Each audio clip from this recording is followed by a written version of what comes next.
होता है कि 1 से 50 तक गिनती गिनिए तो ध्वस्त हो जाता है। 80% जमीन में, 20% ऊपर आता है। बंकर उसके ऊपर ही गिर गया और वो नहीं बचा, वो वीर गति को प्राप्त हो गया, वो नहीं बचा, उसकी अर्थी आई थी। उसके पिताजी भी सेना में थे।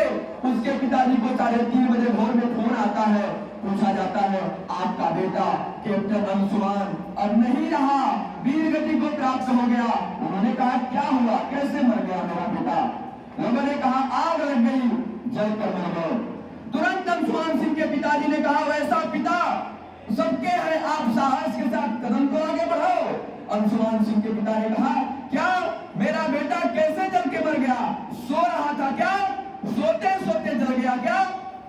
लोगों ने कहा नहीं नहीं, आपका बेटा सोते सोते नहीं जला है, आपका बेटा लोगों के जान बचाने में गया है। 2 लोगों के जान को बचा दिया, तीसरे को कंधे पर लेकर भाग रहा था, बंकर टूट के गिर गया, उसी में दब के मर गया। अंशुमान सिंह के पिता ने कहा अब मेरी आत्मा को संतुष्टि मिलेगी और मेरी आत्मा प्रसन्नता महसूस करेगी कि मेरा बेटा वीर गति को प्राप्त हुआ है, लड़ते लड़ते मरा है, सोते सोते नहीं मरा है। ऐसे पिता भारत के अंदर होते हैं और भारत वीरों का देश है, गर्व करने की आवश्यकता है इस संस्कृति पर, इस भूमि के अंदर। ऐसे ही एक पिता, मैं एक छोटी सी कविता उसको कहकर के विषय में पूरा करूंगा।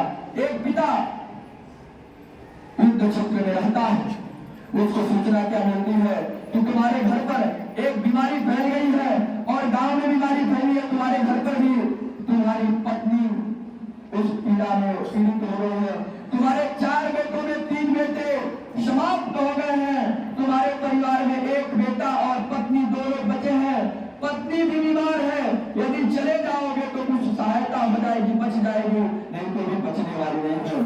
अधिकारी कहते जाओ, वो कहता मैं पोस्ट लेके नहीं जाऊंगा। अधिकारी बहुत मनाते हैं नहीं जाओ। बाद में वो सेना का अधिकारी घर आता है, पत्नी का इलाज करता है, पत्नी नहीं बचती है, उंगली नहीं चली जाती है। बाद में एक बेटा बचता है, मन तो टूट गया होता है, लेकिन उस बेटे का विवाह करता है। विवाह करने के बाद छोटी छोटी बेटियां उसकी हो जाती हैं।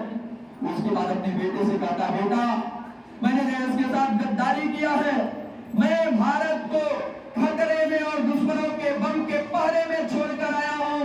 मेरे मन की इच्छा है कि तुम भी सेना में जाओ और मेरे अधूरे सपने को पूरा करो, यही मेरी अंतिम इच्छा है।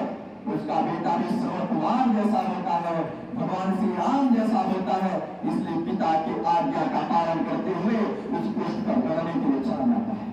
जब जाता है तो दुश्मन उसको उस पोस्ट पर भेज देते हैं, दुश्मन के पोस्ट पर चला जाता है, लेकिन उस पोस्ट का उसको अनुभव नहीं होता है, तो उस पोस्ट को बहुत ठीक से जानता नहीं होता है।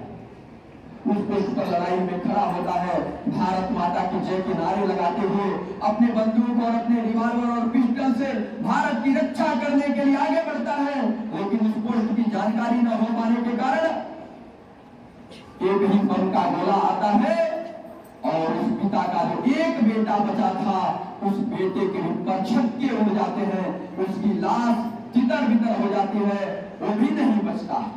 उस पिता को सूचना मिलती है कि आपका एक बेटा जो पोस्ट पे था वो नहीं रहा, वीर गति को प्राप्त। आप विचार करें वो पिता कितना टूट जाता है। 3 बेटे तो बीमारी से मर गए, एक तो मैंने भेजा वो भी मर गया, उसकी पत्नी ऐसी एक मैंने एक कन्या को घर में बुलाकर बैठाया है, उसकी आयु भी 28-30 वर्ष की है, मैं क्या करूंगा? अपने जीवन में निराशा में जीवन काट रहा था। एक दिन 15 अगस्त और 26 जनवरी को सैनिक कहीं रहे वो जरूर तिरंगे को सलामी करने जाते हैं।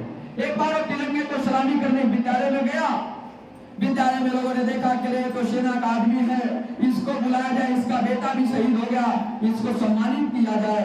उसको सम्मानित करने के लिए इसको बुलाया जाता है, लेकिन बुलाने का तरीका देखिए, हमारे कॉलेज जी कितना दिव्यता के साथ परिचय करा रहे हैं। ये संस्कारों की जननी है अपनी विद्या भारती। कई ऐसे विद्यालय जहाँ ईसाई मिशनरियों के विद्यालय है, जहाँ जीवित पिता को मरने की शुभकामना दी जाती है और जीवित माँ को मरा हुआ नाम से पुकारा जाता है।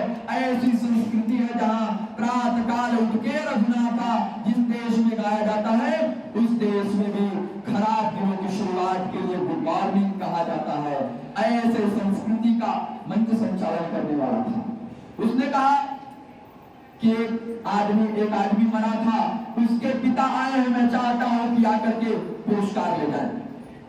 वो पिता जब सुनता है कि अरे मेरा बेटा तो एक वीर था, जवान था और शहीद हुआ है, ये तो मरा हुआ कह रहा है, आता है कहता है मैं पहले बोलूंगा तब पुरस्कार दूंगा। लोग कहते नहीं बड़े बड़े नेताजी लोग हैं, बोलने नहीं दिया जाएगा, तुम नहीं बोल सकते हो। कहा नहीं मैं नहीं बोलूंगा तो पुरस्कार नहीं लूंगा।